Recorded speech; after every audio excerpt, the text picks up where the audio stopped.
Alright, guys, I'm going to try something a little bit different here. Normally, I've been posting these Ram Reacts videos where I cover one article per video kind of thing. I'm going to try to do a little bit of a roundup here. We're going to cover a lot of things because we saw stuff coming over the week that is pretty alarming about the left. And, I mean, honestly, the alarming stuff has been coming for a while now, but it is going into overdrive. And there's a lot of stuff that came out this week, and I kind of wanted to put them together, aggregate it into a video, a longer form video, of a lot of stuff that we've been seeing recently.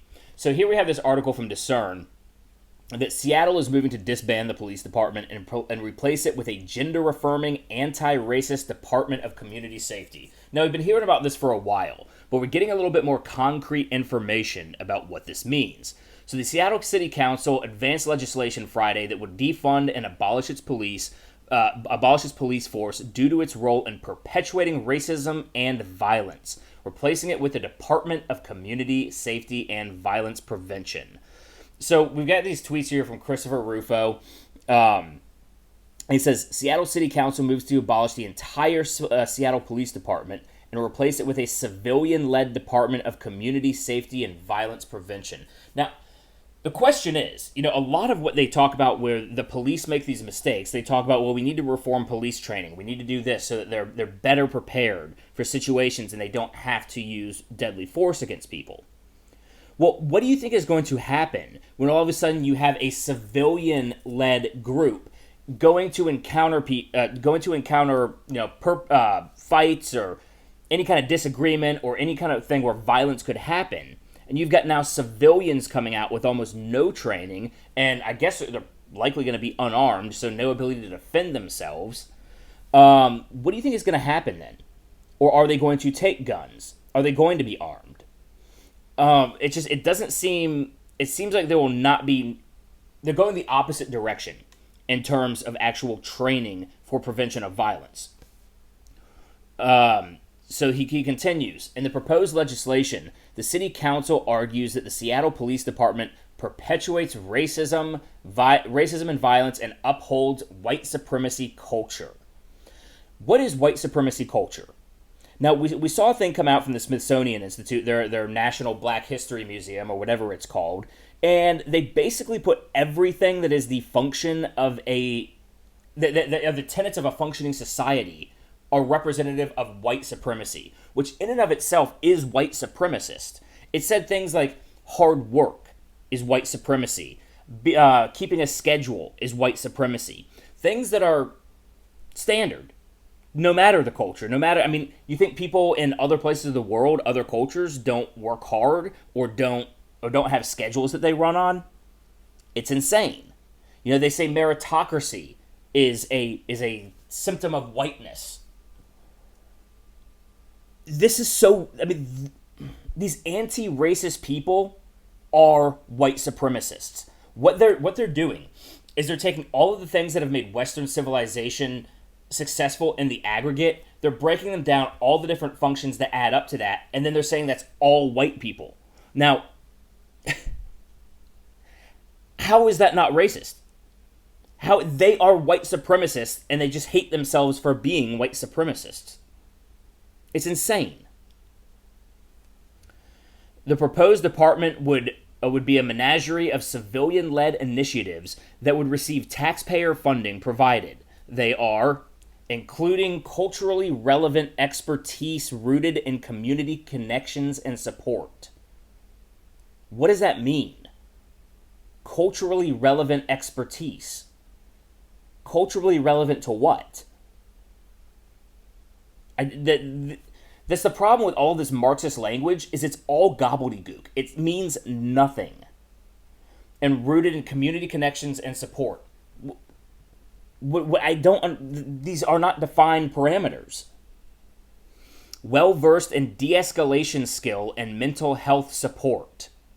Not all crime is a byproduct of mental health issues. There are just some bad people. There are some people that want to get over on people. And you can't always de-escalate a situation. Some bad people are going to do what they're going to do, or they're going to die trying. Well, now they're going to kill everybody else and get away with it. including trauma-informed, gender-affirming, anti-racist praxis. Are we even speaking English here? Are we even speaking English? Trauma-informed. What does that mean? Does that mean that the person who is going into the situation has to have trauma in their lives? They have to be be from the same background and have the same lived experiences as the people they're confronting? Because that's impossible. Gender affirming. Well, that just means, of course, that is taking the cultural Marxist worldview and putting it into legal implementation. That's no good. We cannot do that. An anti-racist praxis. See, well, first of all, what the fuck is praxis? And anti-racist. So notice the language of anti-racist. It's not non-racist. It's anti-racist, which ultimately ends up going full circle and becomes racist, just like I mentioned before with that Smithsonian article. Anti-racist ends up going full circle and being racist. It usually just means anti-white. It usually just means racism against white people. That's what anti-racism has come to mean in the terminology and the nomenclature of these cultural Marxists. Connected to resources like housing, food security, and other basic needs and with wraparound services and long-term support. Again, means nothing. What does that mean, connected to resources like housing? How does a community, in any kind of civilian that is called into one of these situations where you have violence going on, how are they going to be connected to resources like housing and food security? What does that have to do with intervening in hostile situations? It has literally nothing. Nothing to do with it. Committed to hiring and retaining staff who are from the communities they serve with the lived experience of criminalization. Now, I understand the one part that I agree with here is committing to hiring and retaining staff who are from the communities, or at least who are connected to the communities. We see that a lot. That's one of the problems with a lot of these big city police, is that they actually are not involved in the communities. They're just there patrolling them. Where in small town America, you have, Officer Friendly, who knows everybody's name, and there's a much more deeply rooted connection between the law enforcement and the people that live there. And I think that is a good thing. I can get on board with that. But I don't know what this lived experience of criminalization means. None of this is English. None of this is all just complicated, multisyllabic, cooked up lingo that means nothing in terms of real-world application. Christopher Rufo goes on. The council endorses the decriminalization of Seattle agenda that would replace the police force with cultural... Okay, this is what we already read. And finally, the city demands that the plan demands that the city conduct an immediate transfer of underutilized public land for BIPOC, which I think means Black, Indigenous, and People of Color community ownership. In essence, the redistribution of land, which is the hallmark of Marxist regimes. Yes, that's exactly what this is. They're just going to take land and give it away. This is Marxism right here. This is communism in America. This is everything we fought for 50 years in the Cold War, in Vietnam, which, yes, bungled war, gave you that. We shouldn't have been there. But Marxism has been the ideological enemy of America since the fucking Communist Manifesto was written. And it is taking over our cities. And we're going to see this trend with a lot of the articles that we're going to be talking about here today. This is happening, and this is real. And something has got to be done, or this will not go away. And I am concerned that we've gone too far. We've gone too far down this road to put a pin in this peacefully. I don't want the violence. I don't want any kind of war, but I don't think they're going to give us much. I don't think they're going to give us much option on this. We either roll over and give America to the Marxists, or we're going to have to do something. And I have talked about, we've got to figure out a way how to protect liberty and freedom. And we need to stop viewing as any defense of liberty and freedom as a violation of its core tenets. Because if you the one thing that these Marxists have is the willingness to do what we want based on our beliefs. And so we can't keep granting them the same permissions and the same rights and the same privileges that we as freedom-loving Americans have, or they will use that against us to take away everything that we know and love.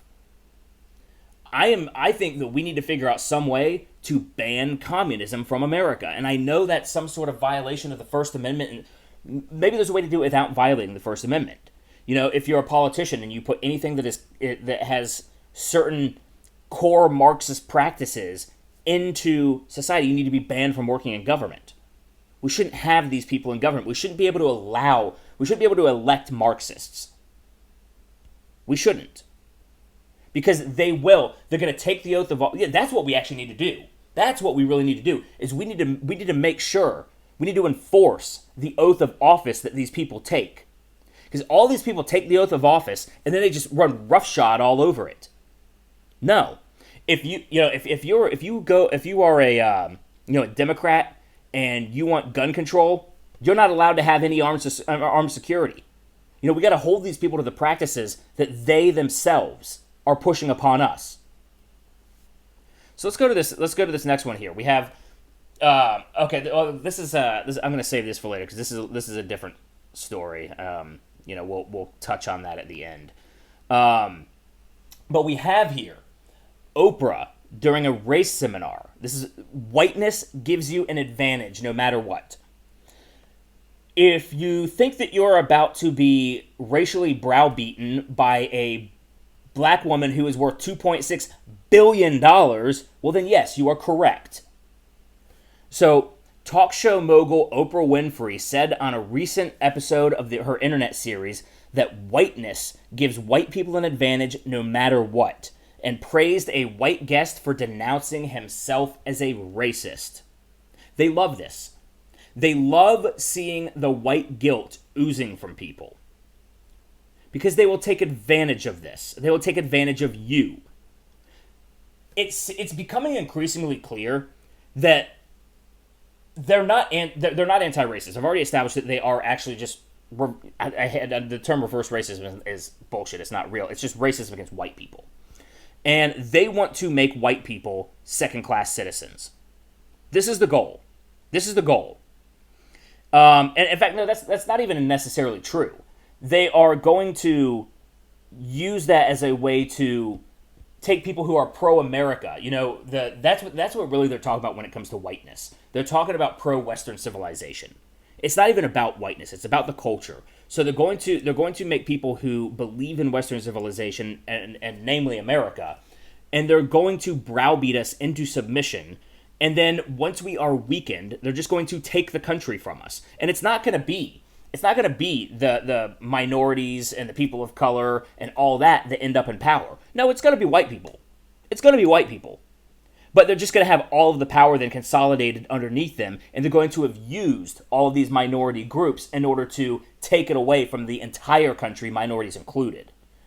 It's really disgusting.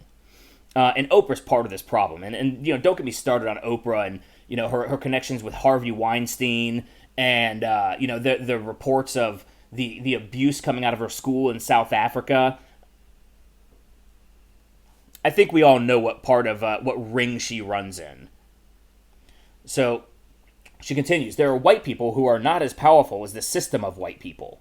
The caste system that has been put in place. There is no caste system in America. America has more upward mobility than any other country in the world.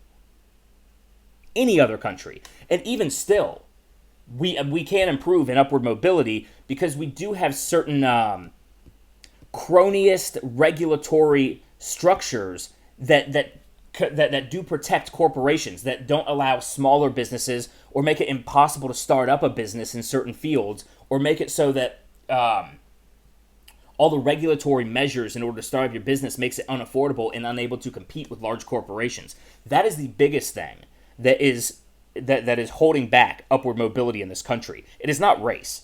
It is the regulatory bureaucratic system in place. But they still, no matter where they are on the rung or the ladder of success, they still have their whiteness. Go to Appalachia, to a coal mining town, to a defunct coal mining town.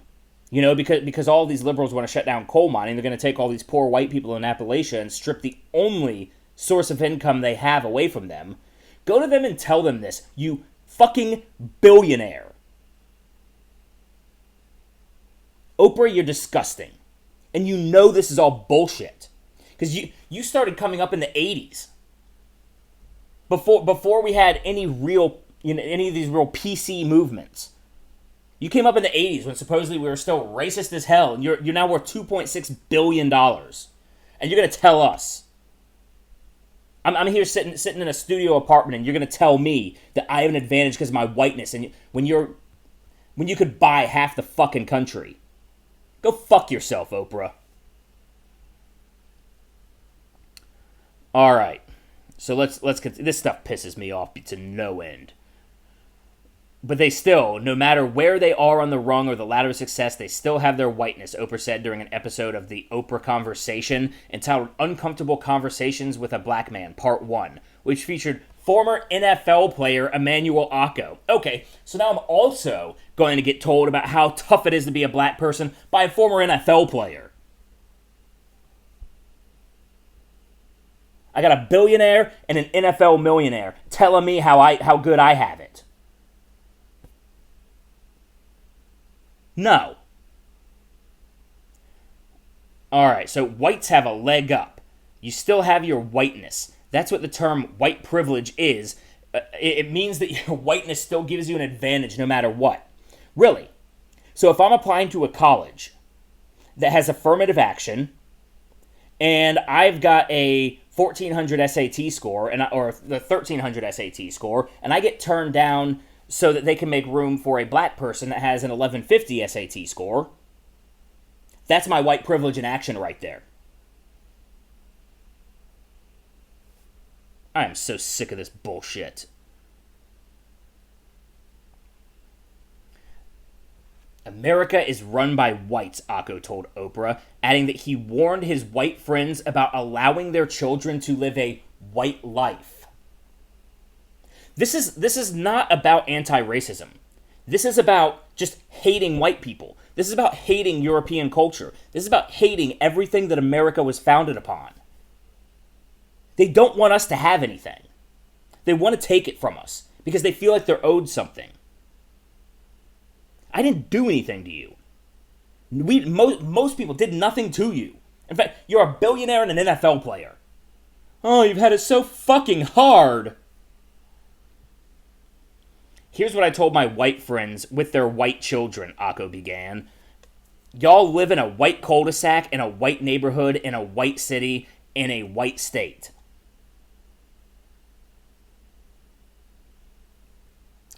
Real obsessed about white people, huh? These people are obsessed and just seething with hate against white people. If you are not careful, your children will live their whole life white. Oh, the heavens! They actually live as the person they are. Imagine if we went the other way and said, imagine it going the other way. And we said, y'all live in a black hood, in a black neighborhood, in a black city, in a black state. And if you're careful, your children will live their whole life as black. Imagine if somebody said that. Imagine what would happen.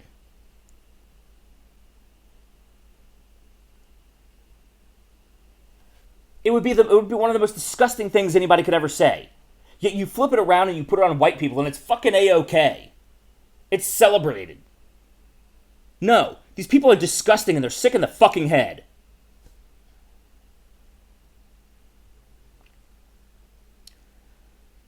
And they'll end up at the ages of 26, 27, and they'll end up being part of the problem because you just let them and allowed them to live a completely wife-sheltered and cultureless life. Listen to what he just said. So just by being white, he's going to be part of the problem. And then they're saying that if you grow up in a white area, you live a cultureless life. As if we don't have a culture. This is so fucking disgusting. How are they getting away with this? This is going to lead to some very, very bad shit. You know what this is actually going to lead to? This is going to lead to a rapid rise of white supremacy and racial violence. And you know what's going to happen? Because the numbers and the guns are still on one side. It's not going to play out well. I got a feeling this is what these people want, though. This is what they want.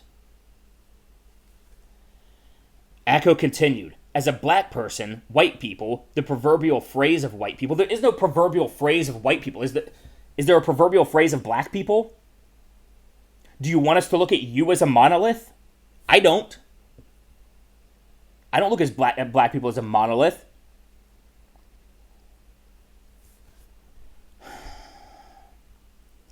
The proverbial phrase of white people. They run America. CEOs, Fortune 500 companies, execs, ownership. They run America. Look at the tech companies. Is what's his name? Sundar Pichai, the guy who runs Google, the most powerful company in the world. Is he white? No, he's not. No. There's a lot of Asian Americans. There's a lot of Indian Americans. There's a lot of black Americans that are CEOs too. This is bullshit. They're lying to you. They're lying to us, and they're saying that you have no chance if you're not white. Meanwhile, it's just a way for them to stomp white people out of existence. That's their goal. They want us to get on our knees so they can step on our necks. This is disgusting.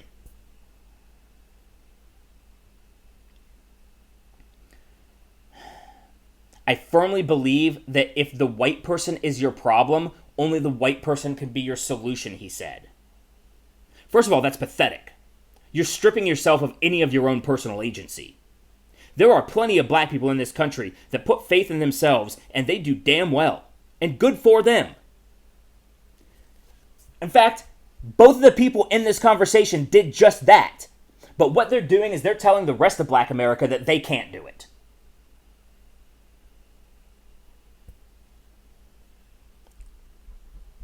God, this is terrible. Oprah needs... Cancel Oprah, guys. And whoever this fucking NFL player is. Oprah also hosted a man named Seth, a self-described liberal who grew up in Manhattan in the 1970s, who said the movement over the last month has made him realize he's racist.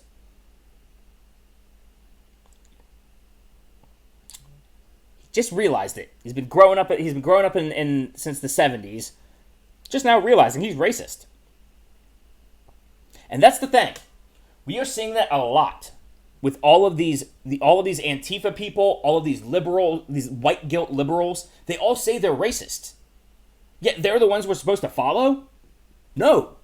You know, the lady who wrote the white fragility bullshit book, she's an admitted racist. Why are we following these people and giving them credence?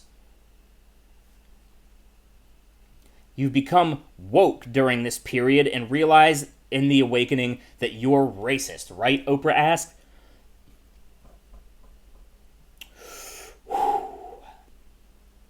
I just want to know how that happened. And of course, this is some fucking liberal, because they're all pussies, and they're just being bent to somebody else's will. That's what's happening.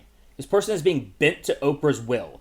Her, with her $2.6 billion and her media empire, is just bending some poor person to their will. Browbeaten into submission. I realized that I could not be he says, I realized that I couldn't be not racist. What do you mean you realized that you couldn't be not racist? If it's true that any white person is racist, and then there's no choice for them not to be racist, wouldn't that then be the same for any other race? Because that would be just the inherent tribalism of racial tribalism. And if we're all humans, if you're trying to be anti-racist, that would mean that there is an equal distribution of those tribalistic ticks in all of us, and that would mean that you're talking to a black racist then. Do you see how this works?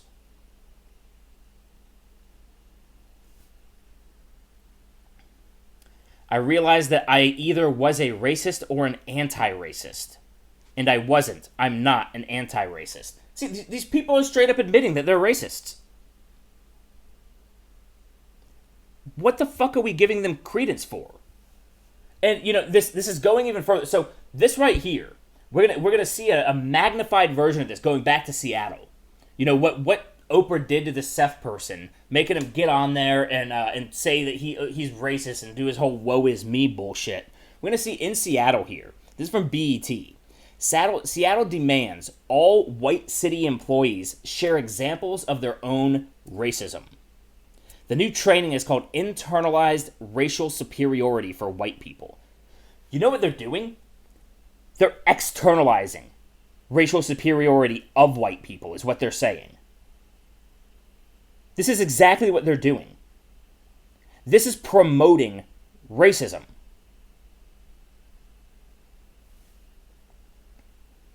Seattle's Office of Civil Rights has developed a race and social justice curriculum on institutionalized racial superiority for all 10,000 city employees. The program is designed to train white people only, according to documents obtained by the independent journalist Christopher Rufo. That was the same guy from the other article. In a series of tweets, he lays out the gist of the program, even sharing a PowerPoint slide from the course that asks, "What do we do in white people space?" There's no such thing as white people space. I've obtained new documents from the city's segregated whites-only trainings. Yeah, they're anti-racist, segregated whites-only trainings. You see how this shit comes full circle? Which induct white employees into the cult of critical race theory. I would rather go and just live in the woods than ever submit to this critical race theory bullshit. Gender theory too. Fuck all this critical theory nonsense. It is Marxism. This is communism. And you're going to see. Let me just continue here. In a follow-up tweet, he noted that the Office of Civil Rights urges white employees to process feelings of sadness, shame, paralysis, confusion, and denial, and then take action to redistribute resources, change who's in power, and alter institutions. Redistribute resources, change who's in power. This is what this is about. This is about destroying America. This has nothing to do with race. And we have people like Oprah who are pushing for it. You want to know why Oprah's pushing for it? Because she's worth $2.6 billion and she's going to be part of the elites that are then able to turn all of us into fucking slaves under communism.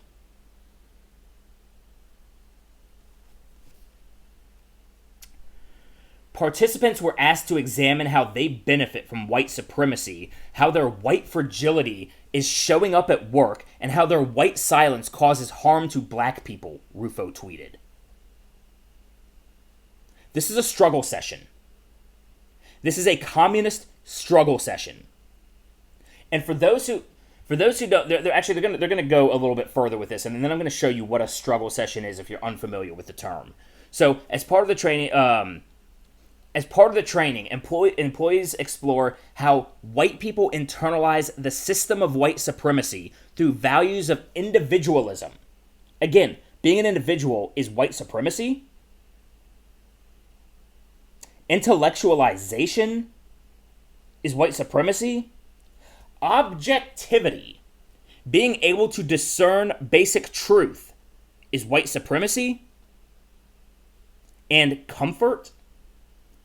You do understand that everything that they're saying here, everything that is God-given within all people of all races, of all creeds, of all sexes, whatever. All of the things that are God-given within all of us, our individualism, which includes our right to self-determination, intellectualization, how we're able to process things mentally as an individual, objectivity, being able to discern simple facts like 2 + 2 = 4, which we actually have now leftists saying 2 + 2 can equal 5. Straight out of George Orwell's 1984. Straight out of the book.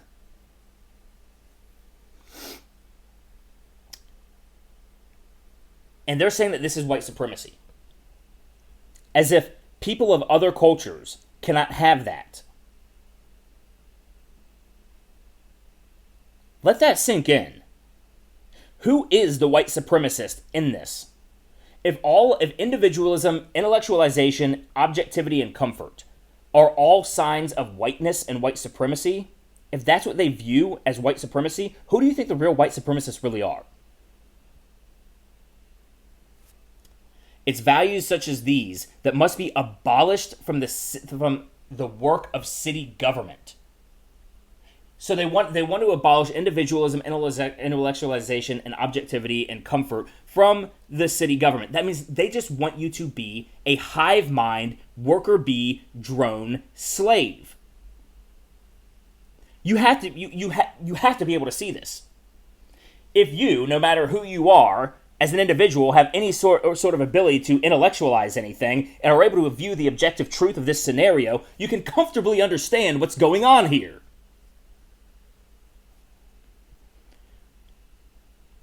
Finally, white employees must implicate themselves in the system of white supremacy. This is the struggle session right here. They must share a time in the past 2 or 3 months when they caused harm to a person of color. Once they have publicly established their guilt, they have completed their training. This is a communist struggle session, and for those of you who don't know what a struggle session is, a struggle session is a form of public humiliation and torture that was used by the Communist Party of China at various times in the Mao era, particularly the years immediately before and after the establishment of the People's Republic of China, and during the Cultural Revolution. The aim of a struggle session was to shape public opinion, and humiliate, persecute, and execute political rivals and those deemed as class enemies. Well, this is just replace the word class with race. This is what it is. White people are being viewed as race enemies to this ideology. But spoiler alert, this ideology is being run by white people. It's being implemented by white people. And it's identifying white people as racial enemies. This is communism with a Hitlerian twist. This is the grand marriage of Mao and Hitler. That's what this is. In general, the victim of a struggle session was forced to admit various crimes before a crowd of people who would verbally and physically abuse the victim until he or she confessed. Struggle sessions were often held at the workplace of the accused, but they were sometimes conducted in sports stadiums where large crowds would gather if the target was well known. Tell me how what Seattle is doing is not a communist struggle session.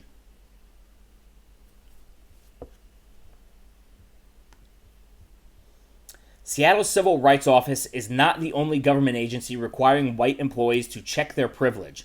The Office of Civil Rights for the Los Angeles Public Transportation System, I live in Los Angeles, so great, this is coming my way now.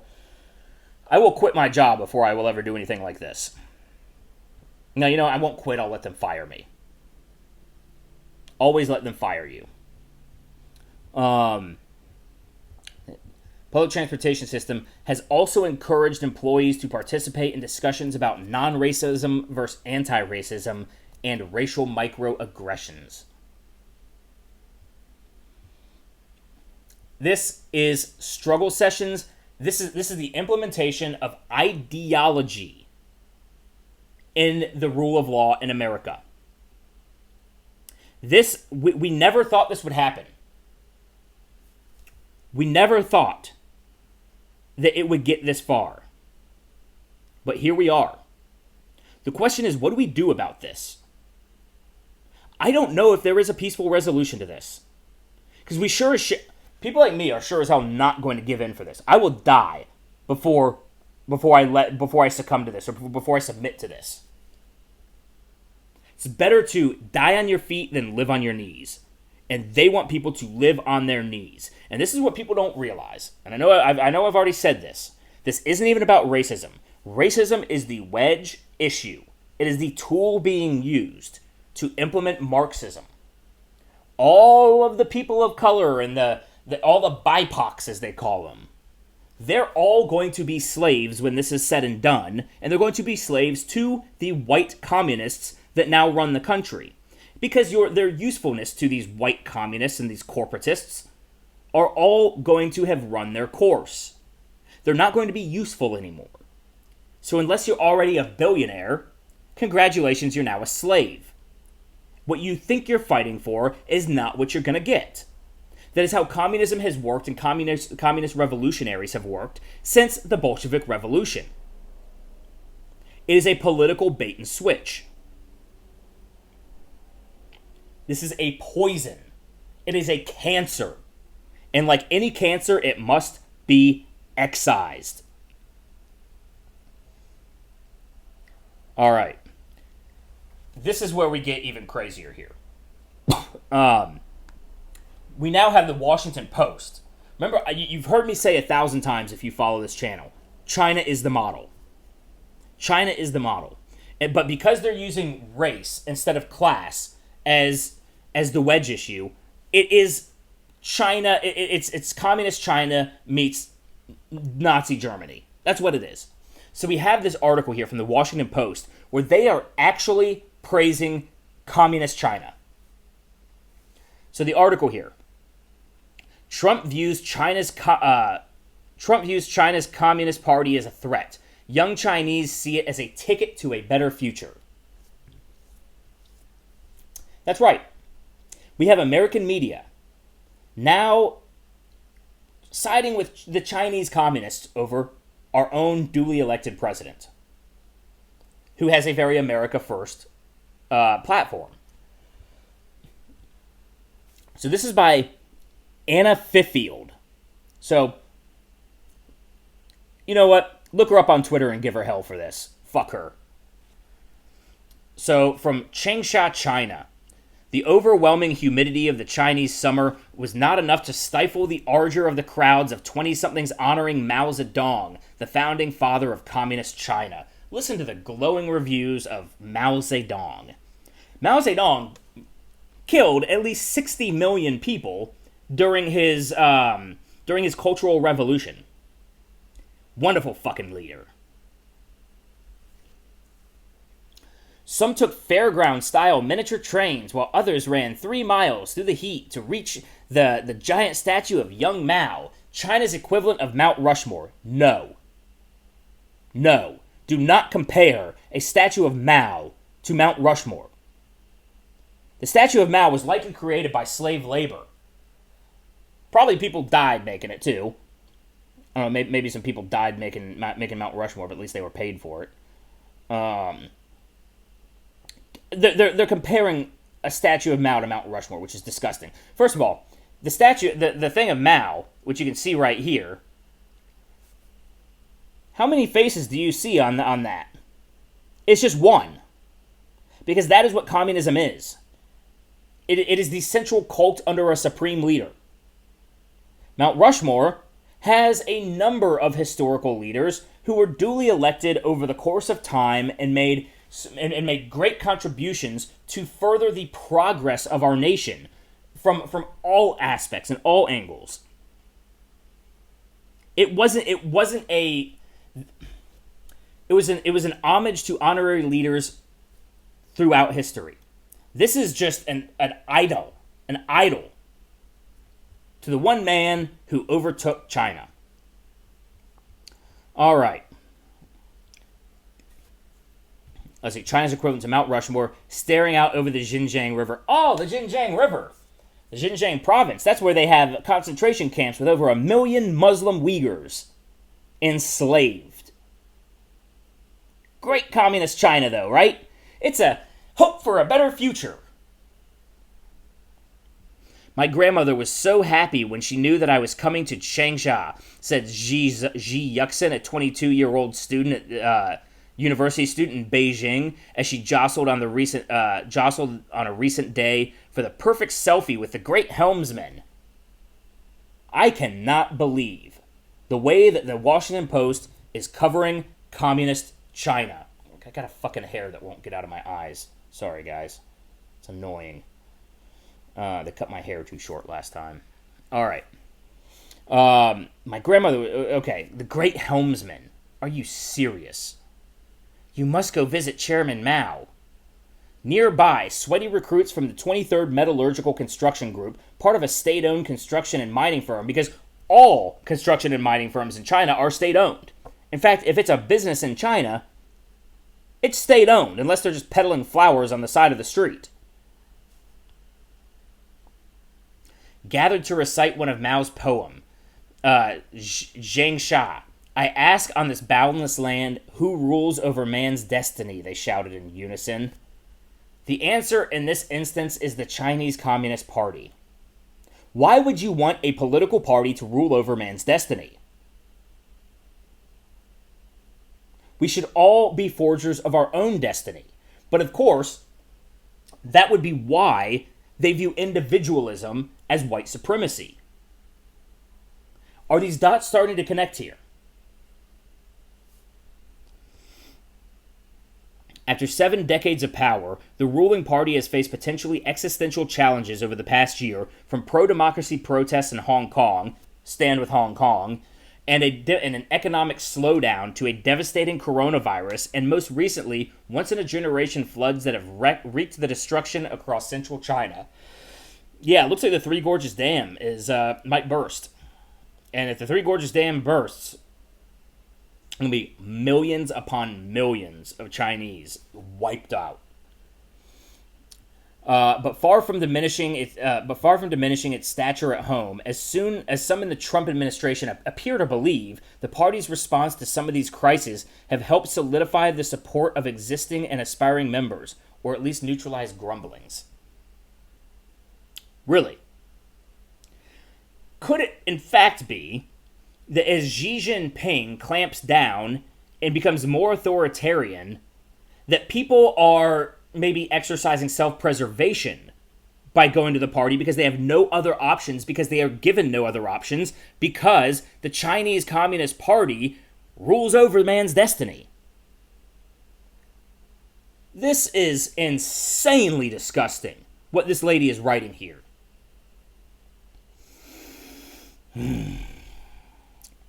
Chinese who were complaining in February about the party's coronavirus cover-up reflect more positively on their experience now that they can see, through the American example, how much worse it could have been. That's because they were welding people in their apartments and letting them starve to death. We don't believe in that in America. Yes, it came at a cost with not being able to control the spread of coronavirus. But we don't weld people in their apartments. We don't disappear whistleblowers. We don't send people to concentration camps. And how the hell do they even know how well they've really handled it when you can't get any honesty out of the Chinese fucking government?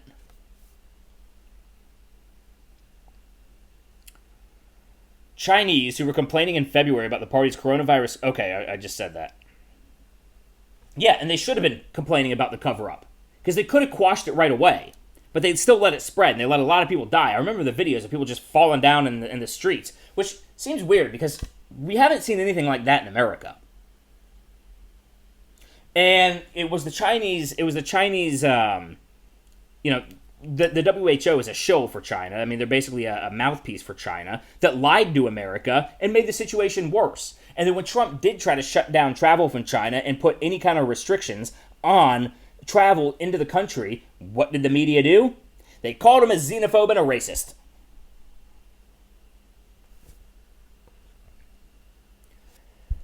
Whew. It's strange to think of the Communist Party as weaker, because all of us feel that our country and our party have grown stronger in the face of this epidemic, says Jia, who is dressed more like a pop star than a propaganda star. What does a propaganda star dress like? Is there such thing as a propaganda star? And you can be a pop star and still be a propaganda star if the songs that you're talking about are fucking propaganda. Like her father, she joined the party at age 20. Get them while they're young, right? So it's like Lenin said: give us the child, give us the child for 8 years, and he'll be a Bolshevik for life.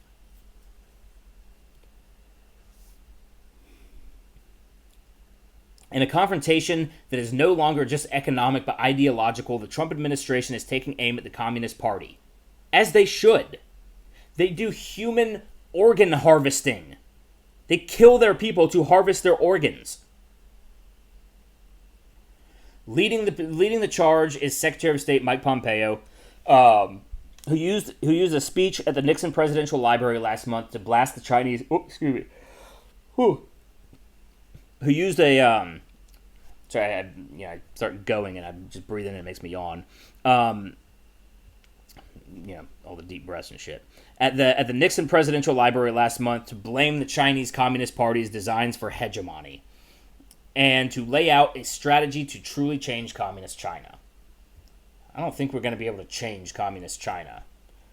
Wang Wei, a professor at the Hunan provincial branch of the Communist Party school, said Pompeo's comments revealed the Trump administration's worry about China eclipsing the United States. Yes, we actually do need to worry about China eclipsing the United States because they are willing to enslave 1 billion people to promote their country.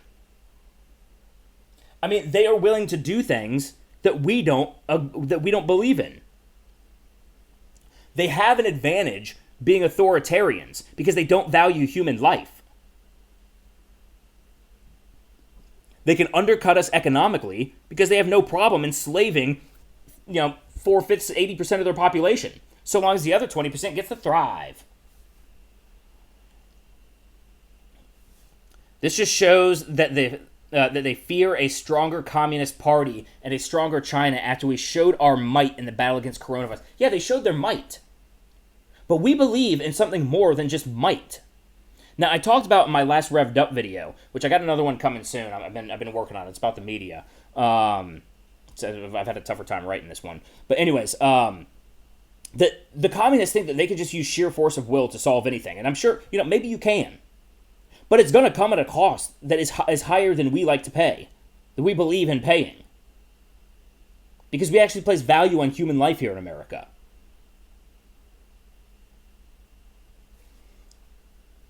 It's easy to control a pandemic when you weld people in their apartments and you just body snatch them off the streets and throw them somewhere to die. These people say that because it didn't happen to them. I don't think they would be saying the same thing if they got coronavirus and then all of a sudden they got a knock on their door and somebody from the Chinese Communist Party in a hazmat suit wraps them up, drags them out of their apartment against their will, and disappears them so that nobody who loves them ever gets to see them again. If that happened to them, I don't think they'd be singing this same tune. But again, that is the experience of the individual, which is whiteness apparently, which is white supremacy. No, it's called decency. Connections boost prospects. It's easy for people outside China to view the Communist Party as a throwback to Soviet times, which in many ways it is. It runs China as a one-party state with no opposition allowed and heavily censors the internet, making it difficult to access information that doesn't fit the official narrative. It holds dreary meetings where men sit on stages surrounded by red flags, droning on in communist argot about central economic plans and staying true to the mission. Well, yeah, that sounds about right. That sounds about right. It's a one-party state with no opposition is allowed. And yet, they're saying this is just kind of like, that's not too bad of a thing, but, it's worth it. They're saying this is worth it. And eventually, when they have nothing more to extract, they're going to collapse the same way the Soviet Union did. But in China, the reality is far more complicated. The party may remain bound by many of the strictures first envisaged. I always have to use these weird words by Mao and his comrades in the 1920s, and these pronouncements may hint at underlying alarm about the challenges China faces. But the organization is relevant to many people's lives. Yeah, of course it's relevant to many people's lives. Because if you're not part of the party, you're under its foot. You're under its boot. It's going to be relevant in everybody's. Here in America, we don't want the government to be relevant to our lives. All we want is for them to protect us and to protect our liberties and our rights and our freedom. To make our own way. To forge our own destiny. No. We don't want the organization to be relevant in our lives. All right. I started yawning. Now I can't stop. Great. Party membership means better education prospects and better jobs, more politically advantageous marriages and nicer apartments. Because it's all about just the materialism, right? For many, it is a ticket to a brighter future. Yeah, because when you have no other avenues, of course it becomes your ticket to a brighter future joining the party. Because the party prevents you from having any other avenues to a brighter future. That doesn't make the party good. That makes them bad. That makes them evil. That makes them human rights abusers.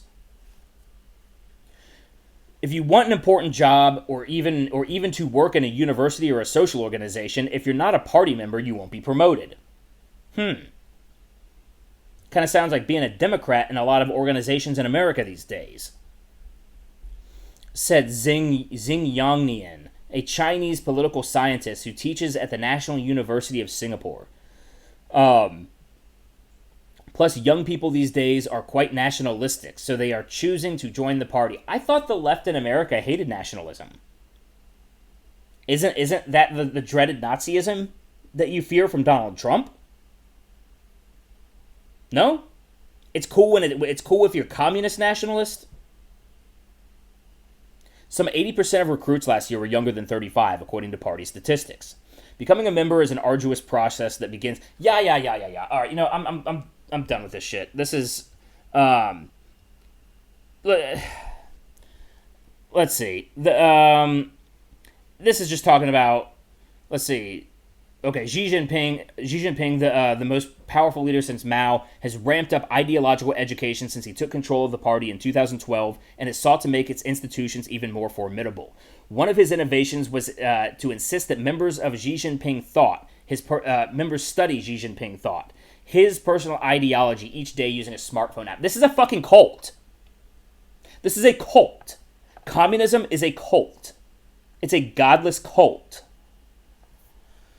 It must be clearly understood that the greatest national feature of China is the leadership of the Communist Party, President Xi said in an article published in a party journal. God damn it. Start yawning, I can't stop. Published in a party journal last month. As part of its effort to confront China and Xi's leadership, the Trump administration is reportedly considering banning many of the Communist Party and their families from traveling to the United States. Yes, they should. Yes, they should. They need to ban these people because they are spies. If they are members of the Communist Party, they are part of a cult where everything they do is in service to the Communist Party. We don't want them doing things in service to the Communist Party here on American soil. So yeah, ban them.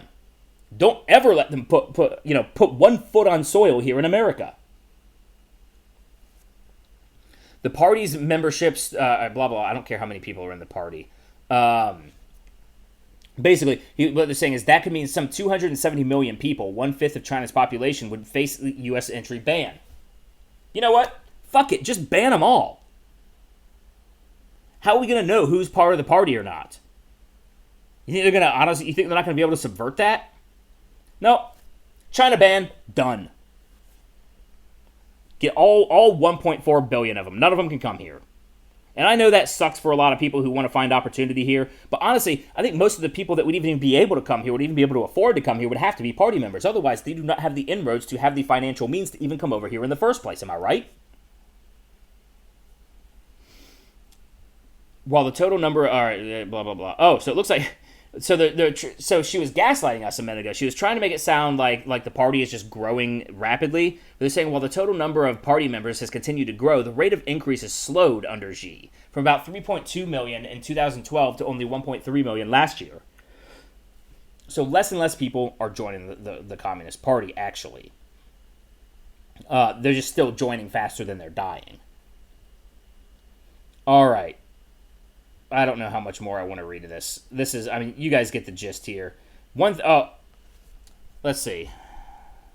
Yeah, they're just talking about people who want to be full members there. So, oh, and then here at the bottom, Wang Yuan contributed to this report. So they put this down here at the bottom. Why was this not put up here next to the name of, what was her name? And again, we need a Anna Fiffield. I'm gonna find out who she is for later. I'm gonna find out who this woman is who's praising China and then gaslighting us and pretending like this wasn't written by a fucking Communist Party member. Washington Post. It's official. And no, I don't pay for the Washington Post. I use archive.today, which for any of you guys who use one of these communist rags or want to read an article on a communist rag and they say, oh, you have to buy a subscription, like a fucking capitalist would do, go to archive.today, copy the address, paste it in there, and you will find an archive version and you can read it for free. There you go. There's the communism they want, right? Bypass their capitalistic gains, because that is the communist in a nutshell. It's capitalism for me, but not for thee. This is terrible that the Washington Post would actually do this, actually post this. And it's so funny because here now we have another article here from Jacobin, which is Jacobin is a socialist magazine, and it is a reference to the Jacobins who, from the French Revolutions, they were the ones running around chopping everybody's heads off with guillotines. And, you know, the Jacobins were the real precursors to communists. You know, they were Marxists before Marx was Marx. They were the first ones that had the idea that they could just completely wipe the natural order away and just construct the world out of whatever their creativity can come up with, and that it could just function that way. The Jacobins were the first to do that, at least in modern or quasi-modern times. So this article, I'm not going to read this article, but I just wanted to point out the hilariousness of it. Small businesses are overrated. So I'm just going to read a little bit of it. We shouldn't fetishize mom and pop shops. They offer lower wages, skimpier benefits, and inferior labor protections. So I'm just going to read the first paragraph here. As the anti-monopoly movement has picked up steam in important policy circles, some have begun thinking that small business promotion is a good idea. This seems to be particularly driven by the technical view that small businesses are a way to counteract corporate concentration, and partially driven by the more ideological and aesthetic view that there's something inherently just and beautiful about small-time entrepreneurs and mom-and-pop shops. In reality, small business promotion is mostly a bad idea.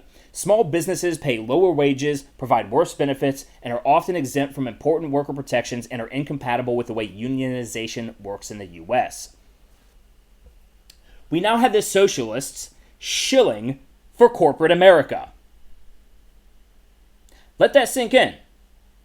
The unionists, the socialists, now on board with corporate America.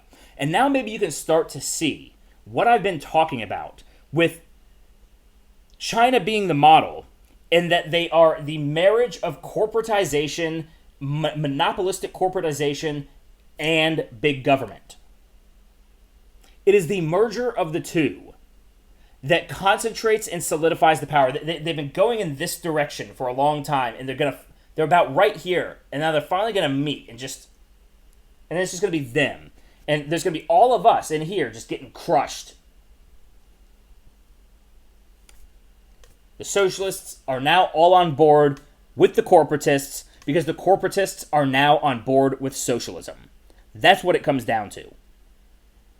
Because the corporatists have now realized that, the large multinational corporations, they've now realized that free enterprise is not the path to the most prosperity. The path to the most prosperity is whatever gives them the monopoly. And once they have the monopoly, nothing else matters. They don't care. Whatever regulations they have to follow doesn't matter. They'll just, the government can give them any kind of regulations they want. Doesn't matter to the corporation if there's nobody to compete with. They just jack up the prices and we pay the bill. It's just insane.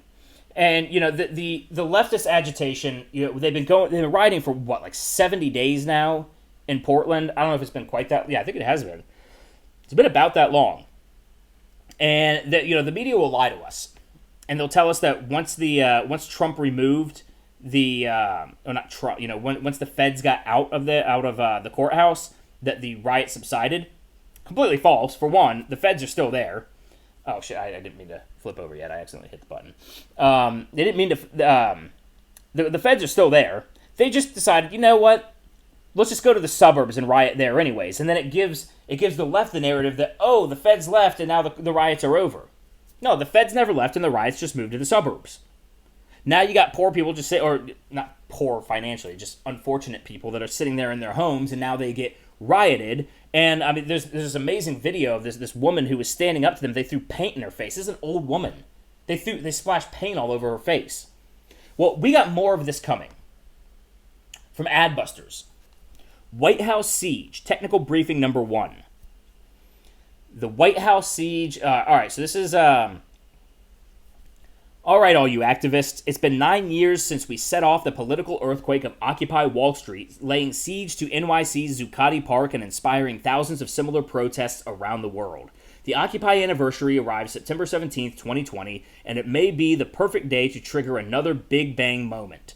A massive collective action of the sweetest kind of disobedience. I don't think there's going to be anything sweet about this. The why hardly needs recitation. That means they don't have a why. They just want to assume that it's a given. They want you to assume that it's a given. Because for these 9 years, the shadows have only grown longer. Inequality has soared. You know what's funny? Donald Trump just recently called out income inequality. Do these people give him credit for that? No. Because it's not about that. None of this is about what they say it's about. Not a single Wall Street CEO spent a night in jail for his role in the 2008 financial meltdown. Yeah, and you know who got elected president in 2008? Barack Obama. You know who was Barack Obama's VP and a big part of that administration? Joe Biden. You know who they're going for against Donald Trump in this election? Joe fucking Biden. How do these people... I mean, their brains are fucking spaghetti. All the while... let's see. So politicians and corporate criminals continue to savage the public trust with impunity. They're not wrong about that, but, it's the ones that they support that are doing it. All the while, the howling void of a president, his sins too many to name, again, they can't come up with any, so they want you to assume the premise, sits smugly atop a coronavirus death toll that may surpass 200,000 Americans by Christmas. Whatever. It's time again for dramatic, decisive action, which is why, on September 17th, in the original and enduring spirit of Occupy, we and tens of thousands of our fellow citizens will stream into Lafayette Square in Washington, D.C. They're going to try to take over the White House. This is going to go nuts. We will lay siege to the White House, and we will sustain it for exactly 50 days. Right, like they're going to have any control over how long this lasts. These leftists have no control over anything. They're just rampant chaos.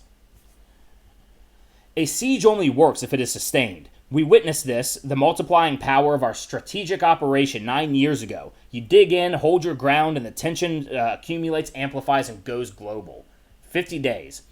Let us once again summon the sweet revolutionary nonviolence that was our calling card in Zuccotti Park. White House siege. Okay, so here, White House siege will electrify the U.S. election season. So it's actually, after all of these riots have been detrimental to Joe Biden's chance and to Democrats, because the Democrats have just completely backed down to these riots, and America has seen it. And they're not playing this shit. We've got a small, extremely loud group of people that are trying to overthrow this government. And most of America, I think most of America is just waiting till November.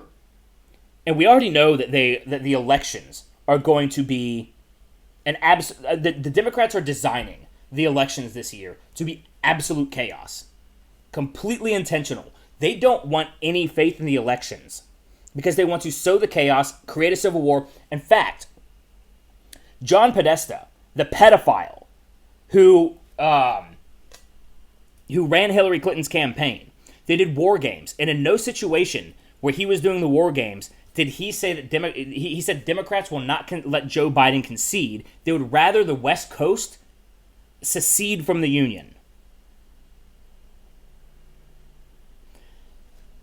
I hope you guys are ready, because the chaos is going to be, it's going to be like nothing we've ever seen. In fact, what we're seeing right now is likely just sprinkles on the cupcake.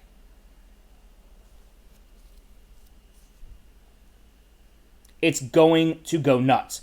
And most of us Americans, we're sitting here, most of us, people who love America and, Trump supporters, conservatives, moderates, people who aren't these crazy leftists or, aren't bought into these Democrats, we're sitting here waiting for an election that I don't think is even going to happen. And it's going to go through whatever these motions are. Some people will go to the ballot boxes on the day. People will send their mail-in ballots, but all the mail-in ballots aren't going to be there. There's not going to be an election night. It's going to be like an election few weeks, and then there's going to be all kinds of questions that arise. There's going to be lost ballots. There's going to be people saying, oh, my ballot didn't get counted. There's going to be all kinds of chaos that is going to undermine any faith in the election. And that's going to be when it really hits the fan. That's going to be when the people on the right who have just been sitting here buying our guns, loading our guns, practicing with our guns, waiting for November to hopefully not have to use our guns, that's when we're going to have to use our guns. I hope not. But I'm not sure how much option they're going to leave us with. It is going to be really, really sad. But this is the world the Democrats are constructing for us. It is the outcome they're going for. I just hope that Trump has some tricks up his sleeve to work this out ahead of time. So, this is not going to be good one bit.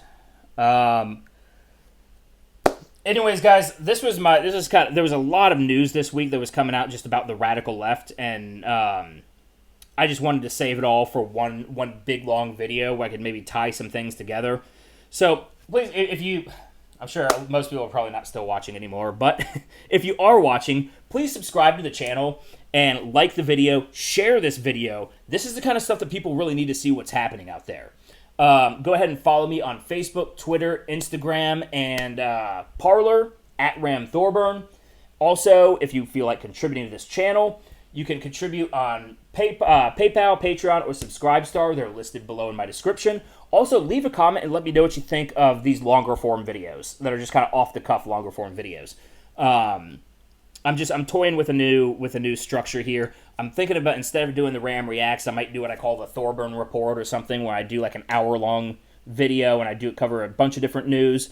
Let me know what you think about this, and I'm still trying to figure out exactly what is best going to serve this channel and serve you guys as an audience. So let me know what you think, and I hope you guys have a good night, and thank you very much for watching.